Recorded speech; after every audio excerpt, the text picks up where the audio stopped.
Hey, good afternoon, beautiful people of Delta.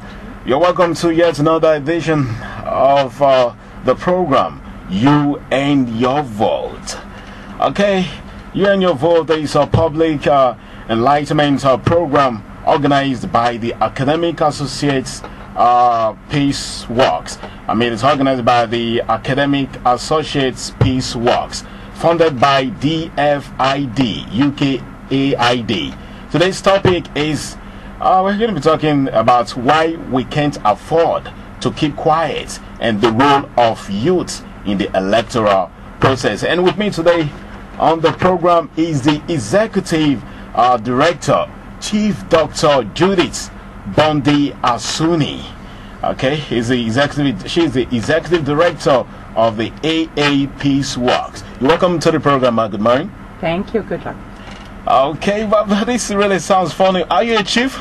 I am a chief. Uh-oh. I am the Omotori Birovier of the Ugeli Kingdom. Oh, that's great. A white lady or chief? That really sounds funny, okay. And a robo chief, right? I am a robo chief. Uh-oh. But I'm also looking out for the interest of all the ethnic groups, not just the Arobo. Okay, yeah, thank you very much. Yeah, okay, now, today on the program, now, what does Academic Associates PeaceWorks does?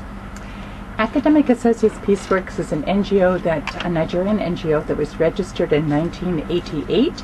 We've been working in the area of conflict management and increasingly peace and development activities since 1992. We've actually been working in the Wari area since about 1999, when we started looking at the inter-ethnic conflict in Wari. And at that stage it was very difficult to move around Wari.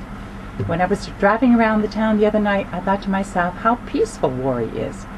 And I think that's a success story.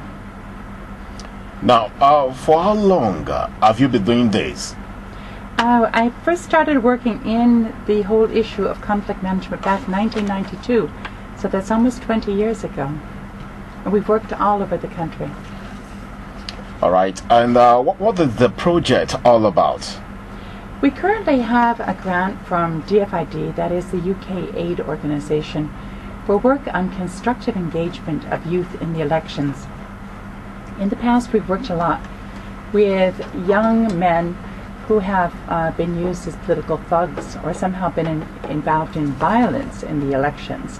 And this time around, we're trying to get youth constructively engaged rather than destructively. All right, thank you very much.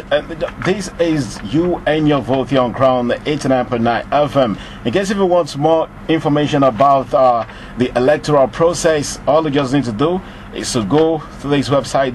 You can go to What About Us, and also to get all the necessary information about this. Okay, now, Chief, let's talk more about the electoral process now. Just throw more light. Okay, our goal is to get the youth involved in the electoral process. Too many times people are indifferent. They feel that there cannot be a change, that they cannot have the elected leaders that they would like. So this project is to try to encourage youth to come out and participate.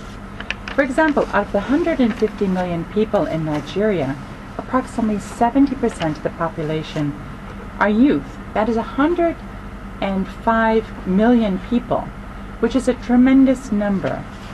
It's also anticipated that out of the approximately 70 million voters who've been registered in January 2011, half of these are in the age group of 18 to 35.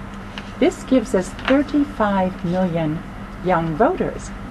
And what are the goals of these voters?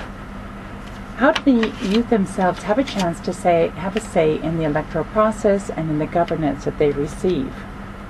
Just this past week, I was in Diobu area of Port Harcourt, where we had a town hall meeting. Out of the 120 youth that were there were only 8 with jobs. When we asked the youth what did they want from their elected officials, one of the very first things that they said was, we want employment, we want job creation, we want incomes. There was also a poll done recently by a group called What About Us? This is a coalition of young NGOs focusing upon drawing the youth issues to the awareness of the candidates. And when they did a poll, they found that the most important things were power, lack of power generation in the country, corruption, education, poverty and unemployment, the economy and security. But by far the most important issues were power, corruption, education, and employment. So what we're trying to do is to encourage young people to come out, to have a say in the elected officials this time around, and to also monitor the performance of people who do win in the April 2011 elections.